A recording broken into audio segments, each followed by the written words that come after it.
येऊ नका, सरकार लाईनवर आलं नाही तर तेही बदलू असा इशारा अभिजित दिपके यांनी दिलाय। पॅलेट गन वापराचे आदेश शहांचे असतील तर त्यांच्यावर देखील कारवाई करा अशी मागणी दिपकेंनी केली। विद्यार्थ्यांचं रक्त वाहूनही सरकारचं मन भरलं नाही का असा संतप्त सवालही दिपकेंनी केलाय।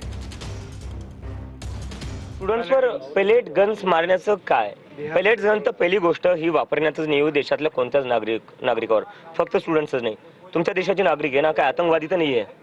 काय म्हणून तुम्ही पेलेट गन वापरले? ज्यांनी कोणी पेलेट गन्सची ऑर्डर दिले, मग ते अमित शाह किंवा असू नये, त्यांच्यावर कारवाई झाली पाहिजे। की जी सरकार आहे, सरकारने सुधारावं। 20 जुलैला जो तुम्ही रस्त्यावर रक्त वाहिलं स्टुडंट्सचं, ते अतिशय वाईट होतं। तुमचं तेवढं रक्तही जर वाहून मन भरलं नसेल, त्यामुळे तुम्ही स्टुडंट्सला अजून पण तंग करताय का? वेगळ्या राज्यात मी बघतोय भरपूर स्टुडंट्सला पोलीस घरी जाऊन तंग करते, अरेस्टच्या धमक्या देते, डिटेनच्या धमक्या देते। ते स्टुडंट्स का आतंकवादी नाहीये, ते आपल्या देशाचं भविष्य आहे। आपल्या देशाच्या भविष्याला जर या सरकारला असंच तंग करायचं असेल तर ह्या स्टुडंट्सनी आता फक्त धर्मेंद्र प्रधानचा राजीनामा घेतलाय, उद्या जाऊन ते सरकारी बदलतील जर ही सरकार आता लाईनीवर आली नाही।